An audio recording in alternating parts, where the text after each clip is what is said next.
Et nous devons aller voter en nombre et dépasser 30-40 millions de votants pour que l'Égypte soit stable pendant longtemps. Nous voulons rester loin de tous les problèmes. Et nous sommes avec Adel El Samouli, président du Conseil de l'opposition en Égypte depuis 2008. Bonjour, vous êtes également un ancien candidat à la présidentielle. En 2012, vous êtes à Genève grâce à l'asile politique que vous accorde la Suisse. Adel, bonjour. Et selon Reporters sans frontières, 30 journalistes sont actuellement emprisonnés en Égypte et près de 500 sites internet sont bloqués. Au deuxième jour de l'élection, la presse d'État évoque une Égypte en fête. La liberté d'expression est quasi inexistante dans le pays, tout comme l'opposition. Bonjour, merci profondément à l'invitation. Tout d'abord, le Conseil de l'opposition politique égyptien ainsi que d'autres partis de l'opposition ont appelé la population à boycotter la présidentielle sous le slogan « Reste à la maison ». Je vais bien préciser qu'il y a 100 000 prisonniers politiques en Égypte.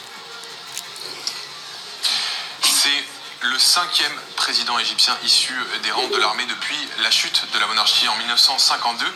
Est-ce qu'en fait, il n'y a qu'un homme politique issu de l'armée qui peut se présenter, qui peut devenir président ? D'abord, on est devant la dictature militaire et il faut du sang neuf et une nouvelle génération au pouvoir. Ce qui se passe depuis 1952, c'est un coup d'État contre la monarchie et en 2011, c'est un coup d'État contre la révolution égyptienne.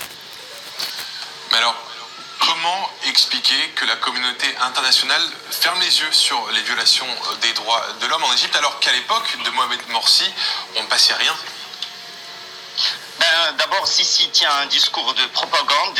Il joue le jeu du protecteur du pays, stabilisateur contre l'État islamique Daesh à Sinaï. C'est l'image qu'il souhaite envoyer surtout à l'Europe, et donc pour légitimiser son pouvoir à l'extérieur, il essaye de passer pour le gendarme. Nous sommes au Conseil de l'opposition égyptien contre un régime islamiste et les militaires. Mais alors comment expliquer concrètement qu'il n'y a pas de réelle opposition ?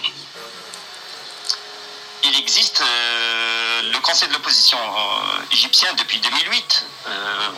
On joue un rôle très important. On a demandé au peuple égyptien de boycotter la présidentielle et le peuple a réagi. Le peuple a réagi, mais finalement, Abdel Fattah el-Sisi est seul, son seul adversaire et fait partie de son régime.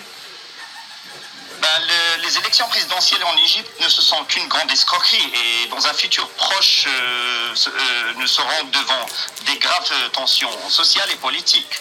Et rien ne peut contracter la colère du peuple égyptien. La colère du peuple égyptien, comment elle pourrait se concrétiser dans un avenir proche ? Après soi-disant les élections présidentielles, le peuple va réagir. Et la décision de Sisi, ça sera après les résultats. Quelques mois, il y aura un changement démocratique en Égypte. Merci beaucoup Adel El Samouli, merci beaucoup d'être intervenu sur i24 News. Je rappelle que vous êtes notamment président du Conseil de l'opposition en Égypte depuis 2008.